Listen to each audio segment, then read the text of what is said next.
Hello, everybody. Welcome back to Geezerology Gazette. Today, we're going to bring a few news items to you. Dee has not been able to join us today because he came down with a little bit of a cold. So he's planning on being with us next week.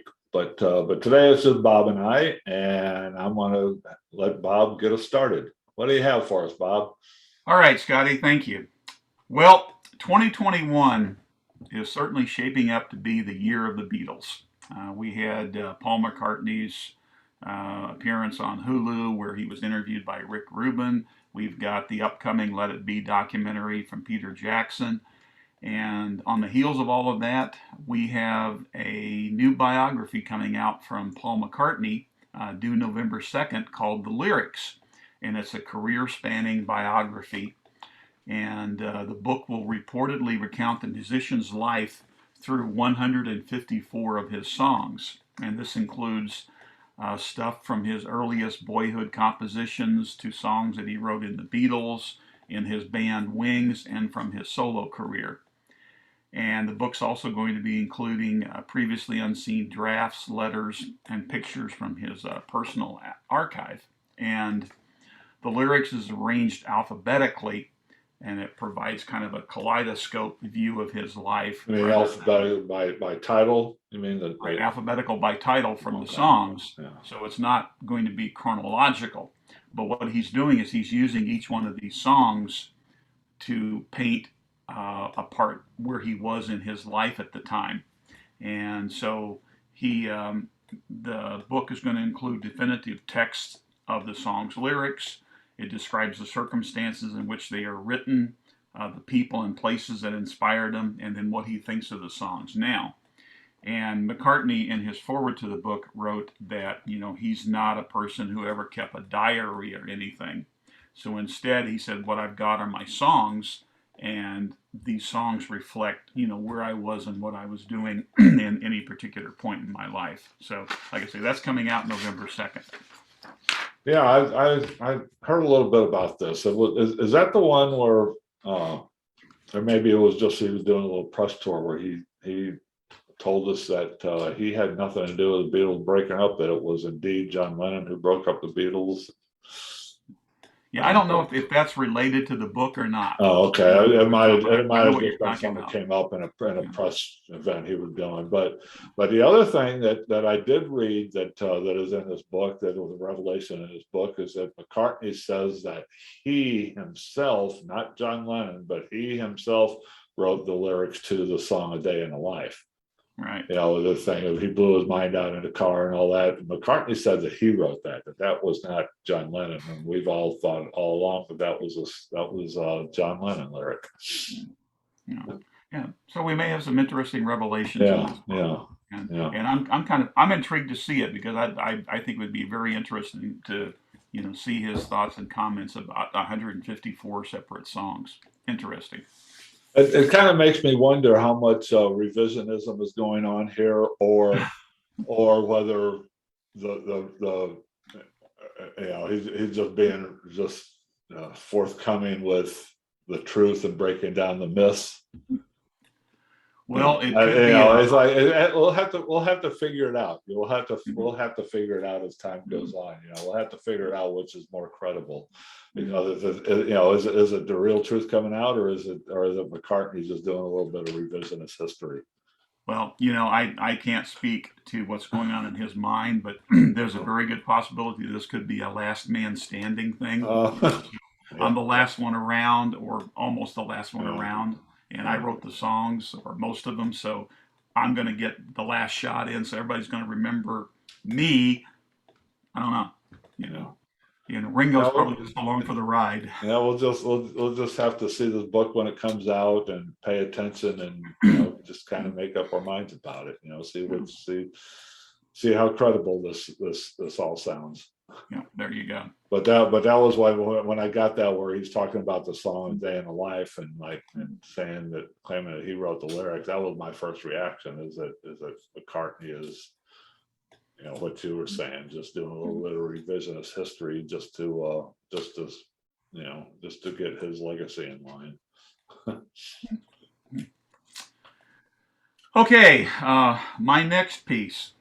So first it was ABBA. Now it's Whitney Houston. The voices of our musical legends live on forever, in the recordings they leave behind once they shuffle off this mortal coil. But now, thanks to some Star Trek type technology, their youthful images are once again gracing concert stages. So, Whitney Houston died more than 9 years ago.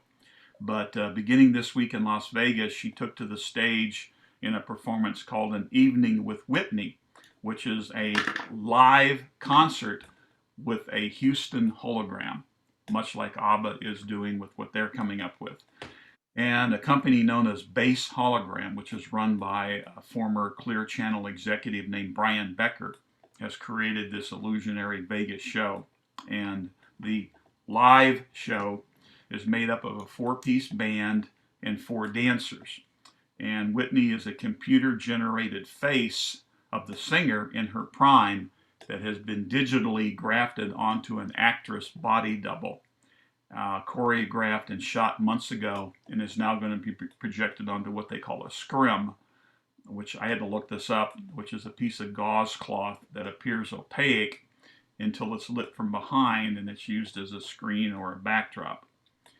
So Whitney will always be here to love us, as long as there's not a power outage. So it remains to be seen whether people are going to flock to go see a rejuvenated Whitney Houston as a hologram. And interesting, I'm going to see the Doors Hollywood Bowl movie here Thursday. So would I be willing to go see a hologram of Jim Morrison at some point in time? Don't know. I don't know if I'm willing to go quite that far yet. Feels a little weird to me. It feels a little weird, yes. Yeah. I mean, the Doors Hollywood Bowl movie, I can understand. Okay, we're going to go see a movie and it's been remastered and stuff. But to go see a computer image, I guess, of Jim Morrison, that's a bit much in my mind. Yeah, it'd be like going to that's even weirder than going to the Hall of Presidents and seeing those animatronic robots. At least at least they look like robots. But oh my God, and that's kind of like I could see. I would not have a problem with if somebody were to give me a ticket. I wouldn't pay for it, but if somebody were to give me a ticket to go see an ABBA hologram or a Whitney Houston hologram or whatever, I would go to see it just to see what it's like, But somebody like a Jim Morrison or somebody who was so closely attuned to my heart, I couldn't do it. I couldn't do it. Yeah, I couldn't either. Yeah. So I'd go see this out of curiosity. I don't think I'd spend serious dollars to go see it out of curiosity. Especially I'm not a Whitney Houston fan, not an ABBA fan, so my curiosity would be to see the technology, not right. Exactly. Right. Where you couldn't, if it was like somebody like Jim Morrison or or Dylan or whatever, it's like I couldn't, I wouldn't be able to get past that weird feeling to study and to appreciate the technology.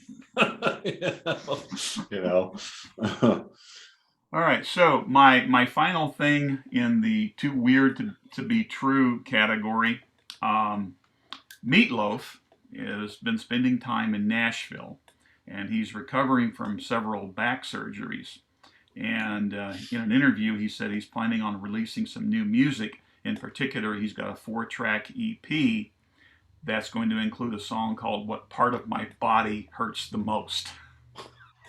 And the song was a collaborative effort between him and the late Jim Steinman, who wrote a lot of Meatloaf's songs and was his partner for decades and decades.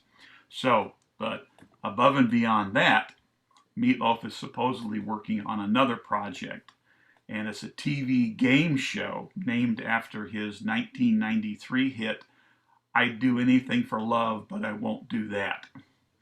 Oh my God. Yes. I know where you're going, I think.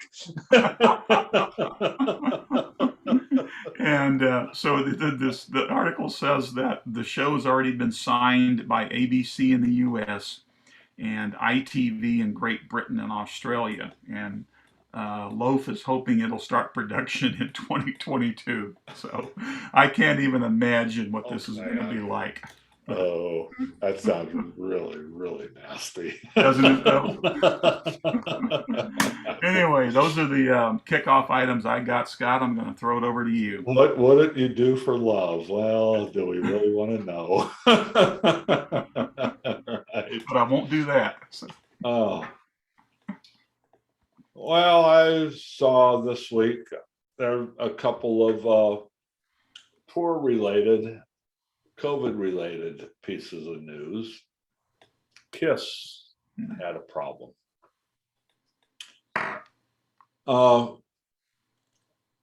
One of Kiss's band. We did find out a while back that the bass player from Kiss, forget his name, but he tested positive and for COVID, and so he went into isolation and everything like that. And then all of a sudden, news reports started coming out that that this guy was like wandering around town and wandering around shops and restaurants and stuff when he was supposed to be quarantined, and got a little blowback from that. Well, to follow up here, it turns out that on October the 17th, longtime Kiss roadie Francis Stuber, 53 years old, died from the COVID in his hotel room. It was about 2,300 miles from home. They were in the middle of a tour. He got the COVID, got sick. He was unvaccinated. They quarantined him in his motel room, and 2 days after he started feeling sick and he tested positive for the COVID, he died in his hotel room. It got him really bad. Wasn't bad enough, but now this led to Rolling Stone did an article this week where I talked to some other Kiss roadies, and these other Kiss roadies they told Rolling Stone that, look, this band, when they started on this massive tour they were doing, they laid down some policies about how they're going to deal with COVID and how they're going to deal with testing and what's going to happen if somebody tests positive and all like that. And these roadies, not just one or two, but several roadies are saying that they had all these protocols in place and they never followed them. They never followed them. They said they just decided it was too much trouble and too expensive for them to follow these protocols, so they're just going to keep forging ahead. And yeah, so the upside of this is that these roadies think that that's what killed this guy. That's what killed this guy, because they had a bunch of positive tests when they were out on the road, and they just ignored it. They just said, well, we'll deal with it later. We can't afford to quarantine these people now. And so there's a lot of fallout from that. Gene Simmons, Ace Frehley, whoever these other people are in Kiss who are in the current version of Kiss now, none of them are saying anything about this, but Rolling Stone had a big expose this week. You can find it on their website to go read it. But apparently there were some real issues going on here. There was stuff like people were feeling symptoms, and the protocol was when they're feeling symptoms, they were going to be tested. Even if they had a sniffle, if they had a headache, if they had a little bit of cough, they're going to be tested. And they didn't do it. They just didn't do it. They just didn't do it. And so what was happening is these people were starting to feel symptoms, and every now and then when they would get tested, they would test positive. Well, they were just putting them on a bus and saying, we'll deal with this when we get to the next stop or whatever. And next thing you know, 4 or 5 people were feeling sick, right? And they just kept ignoring it until this guy died. Anyway, You can go check out Rolling Stone's website. It's there. That story is there. It's an interesting read. Yeah. Uh, I might have missed what you said. Do you have information on this guy's vaccination status? he was not vaccinated. He was not. Well, that's Everybody was supposed to be vaccinated, masked up, and everything, but they, that was their protocol. But like I say, they were not following protocol. well then Apparently they put this out and everything just for the press, just so they can tell the press that we've got all these protocols in place, and that's interesting because I read an interview with Simmons about a week or so ago where he was continuing his rant about people not being vaccinated and all of that, but apparently he wasn't willing to hold his own people to that same standard. Yeah. It's like it costs some money to quarantine these people in hotel rooms, and then it caused problems if they were shorthanded, and they needed these people to work.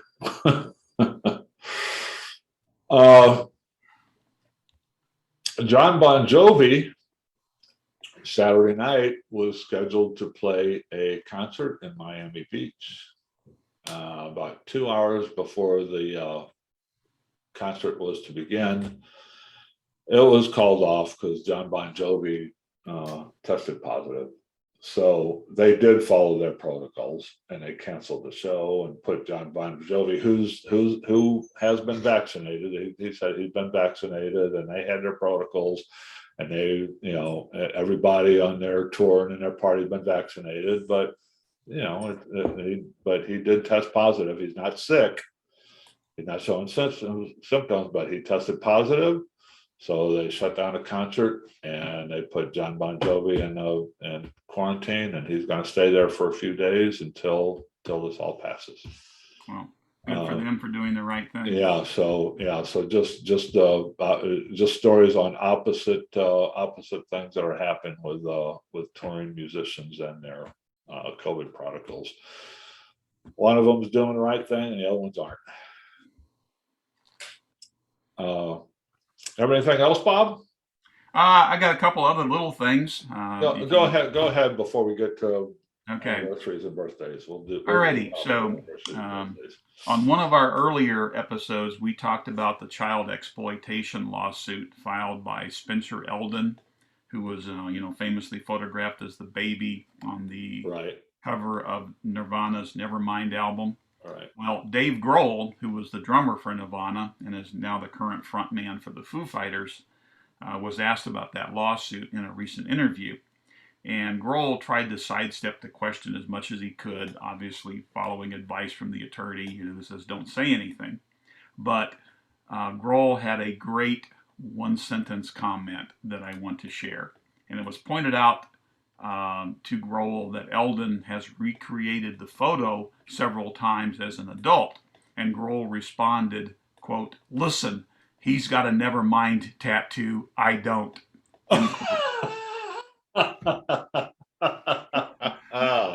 Very pithy one sentence comment that really sums it up. And then I want to close with a little story out of the area where I grew up down in southeast Missouri. And there's a little town down there called Van Buren. And it's a picturesque little town, sits there on the Current River and the National Ozark Scenic Riverways and stuff. And anyway, students at the Van Buren High School are developing their musical chops on equipment donated to the school that was used by the rock band the Doobie Brothers. And Jeff Chapman is the music teacher at Van Buren, and he actually graduated from there.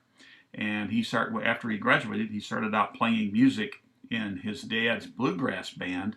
And then Chapman spent several decades on the road with touring bands. And then he returned to his hometown and his music teacher.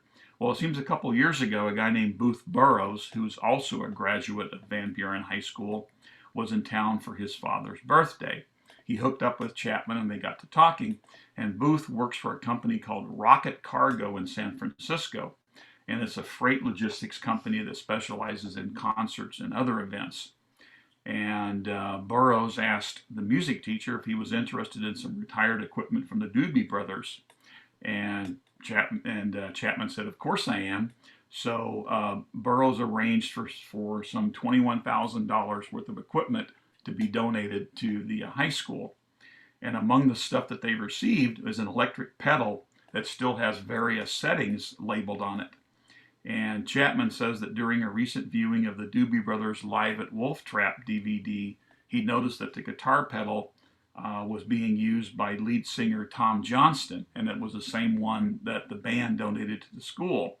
So he took the video to the school and he paused the scene to show his students that, hey, you guys are using the same pedal that the Doobie Brothers guitarist used. And he says, that's when it all became real for the students, he said. Anyway, that's a cool story. That's a pretty cool story. Now, Van Buren is in a very conservative area of Missouri, and it's definitely MAGA country. So I don't know how the parents feel about their students using equipment from a rock band named after marijuana, but who knows? Maybe they haven't figured out what doobie means. Well, that's a cash crop down there in that part of the world, isn't it? Yeah, it is. Back there in the woods and the hills and the hollers. Hell, even when we were kids, we imported up in the St. Louis suburban and ex-urban area. That's where we imported our doobies from that part of from the boot heel in Missouri. Yeah. Well, yeah, probably the vast majority of the land down there is national forest, the Clark National Forest. So right. You go back in the middle of nowhere and plant yourself some fields. A lot of tillable land, right? Yes. Today, Monday, the 1st of November, is the 17th anniversary of the murder of Terry Knight, who was a former manager of Grand Funk Railroad. He was in his home in Killeen, Texas, and his daughter and her boyfriend got involved in a fight in Terry Knight's home, and the boyfriend pulled out a knife and stabbed Terry Knight, killed him. Knight was 61 years old at the time. The kid who stabbed him was a kid. He's 26. That happened 17 years ago today, 2004.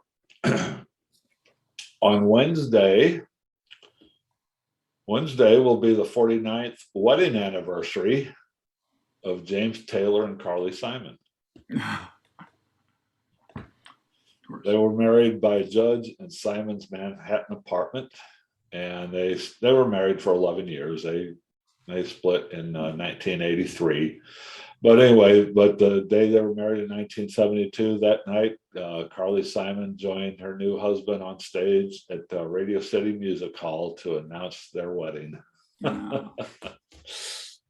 Thursday will be the 58th anniversary of the Beatles show at the Beatle performance at the Royal Variety Show in London, where that was a show where the Queen Mother and Princess Margaret were in attendance, and we've seen film clips of this where John Lennon made that remark where he said, "In the cheaper seats, you can clap your hands, the rest of you just rattle your jewelry." That was Oh, John never had a filter. Yeah, that was 58 years ago on Thursday. Also on Thursday is the 44th anniversary of the premiere of the movie The Last Waltz, directed by Martin Scorsese. That was the last concert by the band. It also featured Joni Mitchell, Dr. John, Neil Young with a little white stuff on his nose.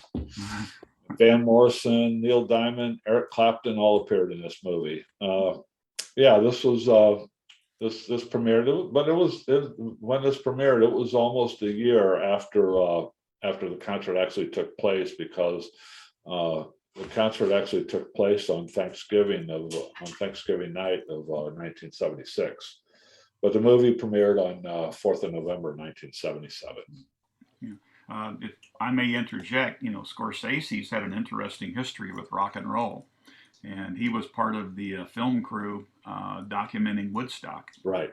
Yeah, and then he did the Rolling Stones, so Right. more That's than what. just a gangster movie director.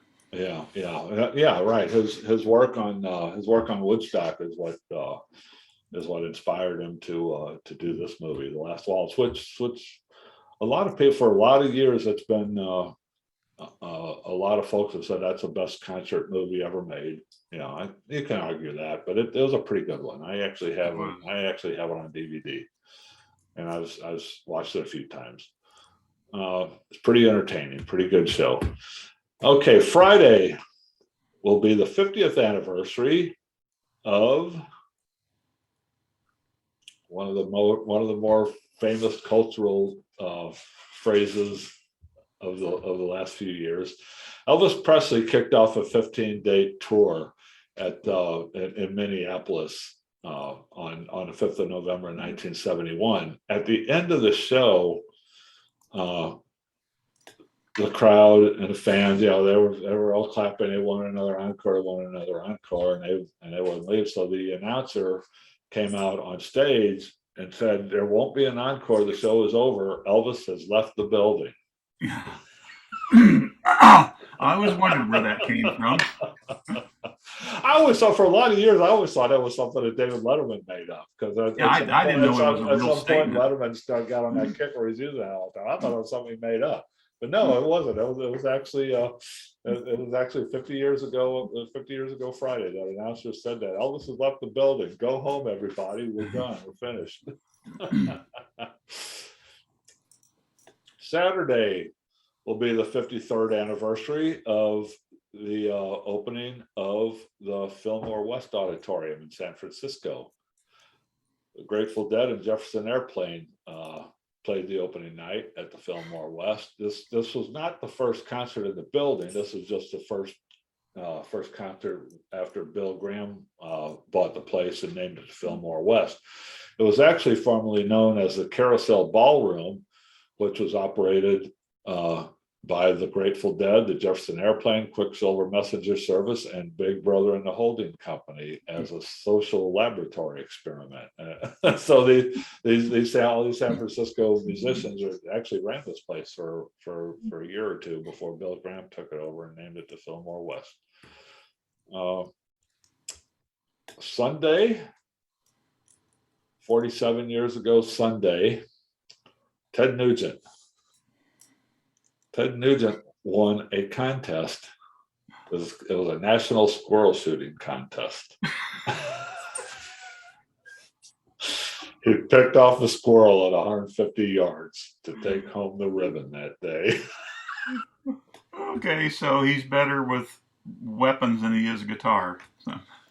It was a 3-day event during which Mr. Nugent also shot dead 27 other animals that weekend.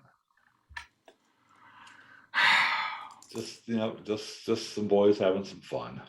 It takes a lot to embarrass me, and I'm far from being a prude, but I had the misfortune to sit through a Ted Nugent concert one time because he was part of a tour package. Yeah, that has got to be the most foul-mouthed, obnoxious individual I have ever seen on a stage in my life. He's not one of our better humans. No, he's not. I saw him in concert as an opening act for somebody a long time ago. I remember seeing him, but I don't remember what show it was. Sunday will be the 5th anniversary of the death of Leonard Cohen. He died at the age of 82 at his home in L.A. That was 5 years ago. Wow, it doesn't seem like it was that long ago.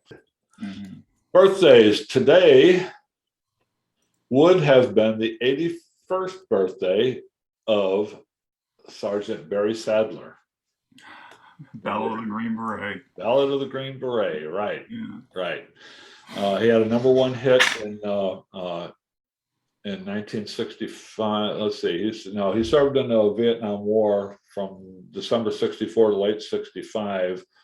The Ballad of the Green Beret was a #1 hit in 1966. I never heard this story, but in 1988, Sadler was sitting in a cab in Guatemala City, and he took a gunshot to the head. Nobody knows. The witnesses there said that he shot himself. Other witnesses said that it was a robbery gone bad and got away. Nobody knows. Nobody knows the story of what actually happened. But he went into a coma and for about 6 weeks, and he came out of the coma, but he was a quadriplegic, suffered significant brain damage, and he eventually died in November 1989, which is about 14 months after he was shot. I never heard that story about him. I did not know that until I didn't know anything about him except the Ballad of the Green Beret. Today also would have been the 74th birthday of the previously mentioned Jim Steinman, who left us in April of this year at the age of 73 with kidney failure. The guy who was Meatloaf's collaborator. Today is the 64th birthday of Lyle Lovett, who was briefly married to Julia Roberts. He once was an opening act for Dire Straits on a world tour. That's an interesting combination. Yeah. Also today is the 59th birthday of Anthony Kiedis, the singer and co-founder of the Red Hot Chili Peppers. Tomorrow, Tuesday, would have been the 77th birthday of Keith Emerson, Lake and Palmer, who committed suicide in 2016 after he had nerve damage in his hands from something, I'm not sure what, and he was depressed and he couldn't play music anymore and he killed himself. Tuesday will be the 76th birthday of John David Souther of the Souther Hillman Fury Band. Who else was he with? Do you know? Well, I know he did solo for a while, and also was pretty prolific as a songwriter. And Okay. I wanting to say he performed with Linda Ronstadt, but he was part of that Southern California. Part of that Laurel Canyon group, right? I knew the name, and I knew he was with he was with all those people, but I didn't know too much about him. Yeah, I'm not an expert on him, but I think he's known more as a songwriter than necessarily a performer. Got it. Yeah, because they list him as a member of the Souther Hillman Fury Band.